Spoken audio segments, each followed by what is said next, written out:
Hello, everyone. In today's office hours, I'm going to be talking to you all about something that every parent should know. I mean, this should be a pamphlet that comes home from the hospital with our new baby.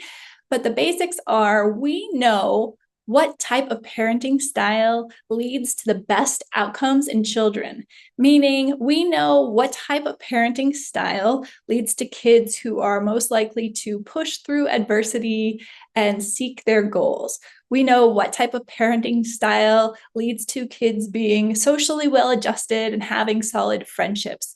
We know what parenting style leads to kids who are less likely to develop depression and anxiety as they become adolescents and adults. So I bet you want to know what that is, don't you? Well, this is all based on research that was started in the 1970s by a psychologist by the name of Diana Baumrind.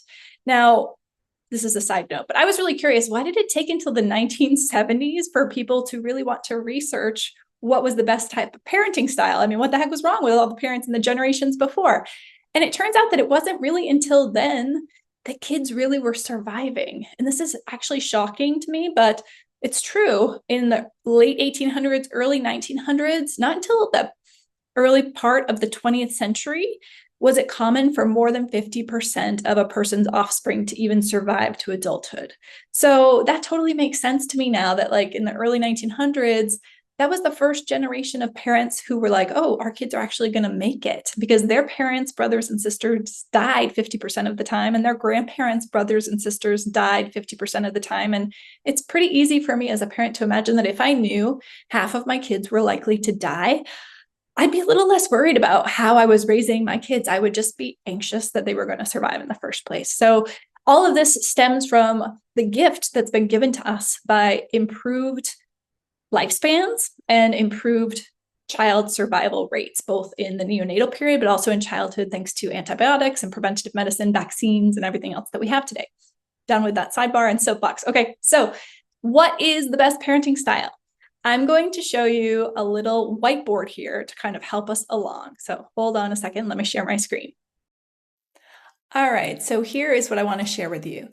Generally speaking, anytime we have an interaction with our children, it would be like a data point somewhere on this graph. So the x-axis goes between, and it's a spectrum, loving and hostile, and the y-axis goes between permissive and firm. So all of us can fall in all of these quadrants, depending on the day, depending on our own emotional reserves, depending on whether we had good sleep, if we're feeling sick, etc. I don't want you to beat yourself up when you have bad days and you fall over here, but I want you to know what's best so that you know what to aim for and how to support your co-parent and other people around you to be moving towards what we know is best. So first of all, I want you to think about and pause this video and ask yourself, where do your data points mostly fall? So let's first kind of outline what these are. Do you find that most of the time you're loving, meaning you are good at reflecting back your child's emotional state and letting them know you understand where they're coming from and you don't think they're wrong, but you also are good at holding your boundaries on what needs to happen? Or do you more often fall into letting them do what they want to be doing, regardless if it's the best thing for them? Maybe you let them stay up too late. For me, it's like letting my kids eat sugar for breakfast when I should be enforcing healthier eating habits. There are definitely times when I am more permissive than firm. And then also ask yourself, do you tend to be more firm? And this may be brought out by your co-parent. So often if your co-parent is more loving and permissive, you may find yourself being more hostile and firm. Or if your own parents raised you in a hostile and firm way, you may be leaning towards that because it's what you know, it's what worked for you, and you feel strongly that it is what's right. So ask yourself, of these four quadrants, how would you rank them as which one is likely the best, second best, third best, and worst? And which one is most like you? I'm gonna have you pause the video here and write down 1, 2, 3, 4 in each quadrant, what you think are best based on the scientific data about outcomes of kids with those types of parents. And then I want you to decide which quadrant you fall into most of the time. All right, now that you've put that all down on paper, or at least thought about it, I'm going to give you the answers based on the data. So which of these parenting styles is the best parenting style? Which one is the winner? We know this. It's not up for debate. The best parenting style is up here in the top right, authoritative. Parents who are firm, have high expectations of their kids, set clear boundaries for their kids, but also show their kids regularly how much they regard them in a positive light, how much they love them, and emphasize through their emotional intelligence that they connect and love their child, not based on the outcome of what their child does, but for who they are. These kids are the ones who turn out the best. They're the least likely to have depression and anxiety. They're the most likely to have growth mindset, grit, and persistence. And they're the most likely to be attuned to who they really are and have a strong self-identity and be strong enough to separate from you. And you, as a loving and firm parent, are going to have the easiest time letting your child separate. Second best, you might wonder, is it authoritarian? Is it better to be hostile and firm, or is it better to be loving and permissive? So basically the question here is, does love trump boundaries? And the answer is, in terms of outcomes, no. Boundaries, parents who give strong boundaries, hostile, firm parents, have kids who have better outcomes in the long run than parents who are really loving but overly permissive. This might make you scratch your head because in general, as a society, I would say for sure over the last 20 plus years, we have shifted to being more permissive and loving in an effort to protect our kids from what we perceived was detrimental from our parents' generation, from the neglect or, a lot of Gen Xers were kind of latchkey kids, and we had parents who may have been perceived as neglectful and uninvolved, and so we're trying to compensate by being extra loving and extra involved.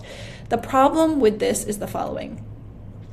When we are too permissive, we are not letting our kids' brains develop the way that they need to. So we, as parents who are adults, have prefrontal cortices. That's the part of our brain that's right here behind your forehead.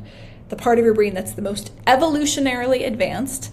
The part of your brain that does the most thinking, planning, and evaluating.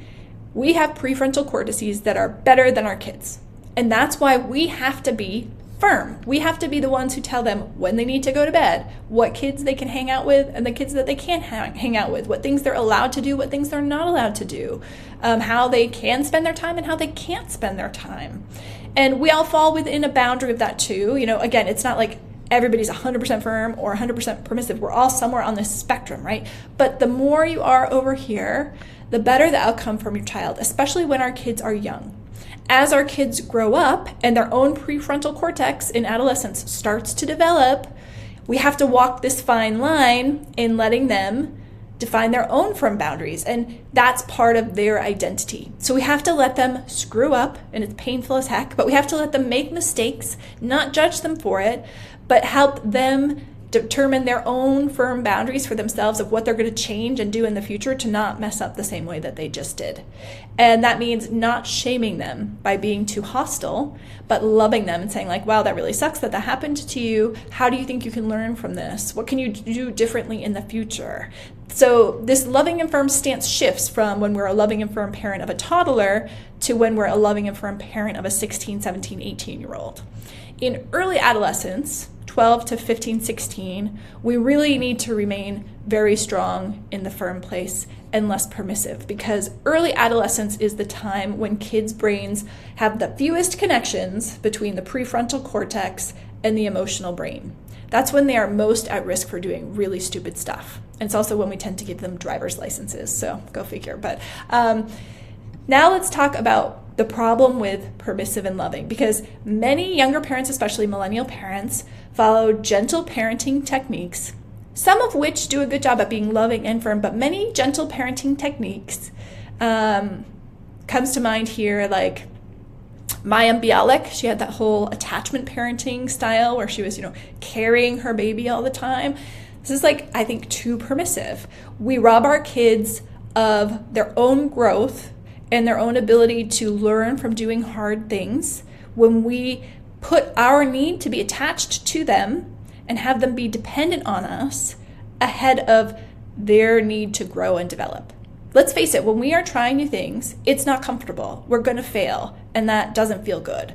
And we have to let our kids do that with a confident parental standing back and letting them know we know that they can do it. We see the progress they're making. We praise them for their effort.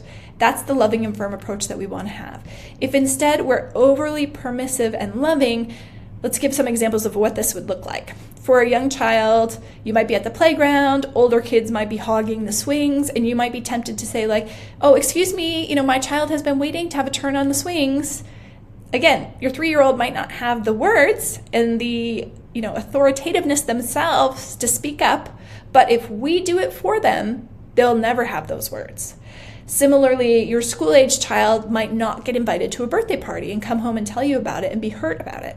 I remember very well this happened to me in first grade.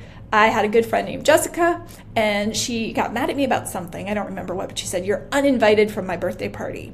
And I don't know if she told her mom this or not, but I took it literally that I was uninvited and I didn't go to the birthday party. And my mom did not, to her credit, call Jessica's mom and say, what the heck? Is Marissa uninvited to the birthday party? She let me feel the pain of being uninvited to the birthday party. We talked about it. And she let me know it's okay. You don't have to be invited to every party. You're still a worthwhile person who's worthy of love. We can do our own thing on this day. But I think these days, it's sometimes harder for us to tolerate that our kid would feel left out. And in the modern world with social media, there's a lot more opportunities for kids to feel envy, to feel left out, to see what other people are doing without them. And so they are going through more pain, and it's hard for us as parents, and we want to step in and do something about it. You have to resist that. You have to let your kid feel the negative feelings and encourage them to take control over what they can control in that situation, which is their response. They don't have to let it get them down. They can respond to it in a healthy way. So here in this corner, we see the type of parenting that was talked about in the last book, the August book club that I presented. The author was Julie Lythcott-Hames, and it was called How to Raise an Adult. She's a former dean of Stanford, and she talked a lot about how the students who matriculated in the early 2000s and early 2010s had parents who were much more involved in the process, like in the dorm rooms, meeting with professors, meeting with the dean, doing the talking for the student than past generations had. I think this really stemmed from the fact that many people like me in the Gen X generation were sort of latchkey kids. They might have had parents who were more neglectful. And so in an effort to recognize that that wasn't best, they want to be more loving, more involved. They want to be present in every moment of their child's life. And to let go feels painful to them. But the problem here is that we rob kids of the opportunity to individuate, to have their own agency and identity. And we also rob them of the practice of being hurt and seeing that they can handle it themselves. So if you find yourself over here, I really encourage you to think about ways that you can find yourself being more able to step back, set boundaries, not have to have your child be happy with you all the time, and see them as someone who you know can do the thing that you want them to do, even though it's going to be hard for them along the way and they're going to experience some discomfort. Why is this important? Well, this style of parenting is most associated with teens, especially, who get into problems with substance use. I've seen this in partial hospital programs. She talked about it in the How to Raise an Adult book. If you go to any adult recovery groups, you'll often see the parents there with them. Like, when we overindulge our children and take too much of the responsibility that should be theirs for their emotions, they have very weak muscles when it comes to coping with disappointment and setback in adolescence and adulthood, and they deal with that by turning to substances to numb the negative feelings. So I really encourage you, if you're in this third best category, to seek support, to come over here. One of the ways you can do that is through working with me. Feel free to send me a message or reach out if you would like to be involved. I have a group going right now that's a great group. We're doing the Unlocking Love course and lessons like this together and learning from one another. We meet every week and we do individual and group sessions. You're welcome to join us. On this side is firm and hostile. These are the parents who are authoritarian. So a few years ago, there was a book written called Battle Hymn of the Tiger Mother by Amy Chua. And it was kind of controversial, but she was basically saying, American parents are too soft. It's not always the case, but it is true that many first-generation parents from Asia, from India, China, and other countries who worked really hard to get to the US, they raised their kids with an authoritarian parenting stance. And this is a stance that has high expectations, and it can lead to very good outcomes in the kids. The warning I would have is that also can lead to kids, if they themselves are very anxious and prone to feeling that they're only lovable when they get the A+ or the 100%, that those kids, I've seen them in my office, can be suicidally depressed when they feel like they're not worth loving and they're not worthy unless they're perfect. So the problem here is that if you have a perfectionistic kid and an authoritarian parent, that can be a really negative mix. A perfectionistic kid really needs a loving parent to help them see they don't have to be perfect to be worthy and to be loved. One more thing I will say about this quadrant model. Well, first of all, I want to just re-emphasize every interaction with your kids you can think of as falling somewhere along here. Take the quiz. I'm going to put the link below to find out sort of where you tend to fall, where your cluster is. If you get back that you are a connected parent, that means you're in the authoritative realm. Congratulations. If you get back that you are an achieving parent, congratulations. That means you're second best in the authoritarian realm. If you get back that you are a seeking parent, that correlates with this more permissive and indulgent tendency. It's not absolute, it's not perfect, but just generally speaking. And those are the most likely outcomes that you will get from this. If you have any questions about it after doing the quiz, feel free to reach out to me directly, marissa@theparentdoctor.com. The final thing I want to say is that within parent dynamics, dyads, so if you have a spouse and you're co-parenting, there tends to be one here and one here. Not always. I mean, some people are great and they're both doing a great job, but it tends to be one's here and one's here, and the more permissive one parent is, the more authoritarian and hostile the other parent gets in response, and sometimes even that person might be pushed to be neglectful or uninvolved.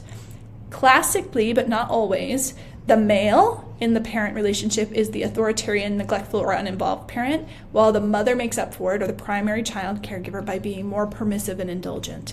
It's very important as parents that we talk about this with our co-parent and sort of honestly assess where we think we are without criticism or judgment, because again, nothing good comes from blaming each other, but just recognizing where do you fall most of the time? How is your dynamic with your co-parent possibly leading to both of you being less likely to come over here? Because the more we dig in our heels about our way of co-parenting, the more we polarize into these two corners, right? And the less we can support each other. But the beauty of having two types of parents or two styles of parents in a relationship is that the person over here can really support this person to be more firm, and the person over here can really support this person to be more loving. The skills that an authoritarian parent really needs to learn from the more permissive parent are reflective listening skills. What this means is when your child is upset about something or tantruming or melting down, you want to practice hearing what they're saying and repeating it back to them verbatim with no judgment, no interpretation, just saying, I hear you saying this. And going beyond that to say, I imagine what that feels like for you is this. So level 5 listening, which Stephen Covey described in a book we talked about earlier this year, The 7 Habits of Highly Effective Parenting, is level 4 listening, which is the reflection. So saying what you hear the other person saying, plus seeking to understand the emotion behind it. And the goal is to get your child to say, yes, mom, or yes, dad, that's exactly what I feel. So that's what you need to get to authoritative, a better listening. And if you are over here in the more permissive, indulgent realm, what you need to become more authoritative is more firm boundaries. That means feeling confident and okay with setting limits for your child, knowing that they will resent them, be angry about them, express that anger and frustration, and being able to say, I hear you, I understand you don't like it, I get it, but this is what needs to happen. And the loving aspect is like explaining this is why it needs to happen this way. It's not just my way or the highway because I said so. It's because in order for you to grow, you need to challenge yourself. In order for you to be independent, you need to learn how to email your teachers. In order for you to be independent, you have to learn how to pack your own lunch for school. So we want our kids to push themselves out of their comfort zone in order to grow and be independent, because ultimately our goal and their goal is that they become independent, functional adults, right? We don't want them living at home with us forever.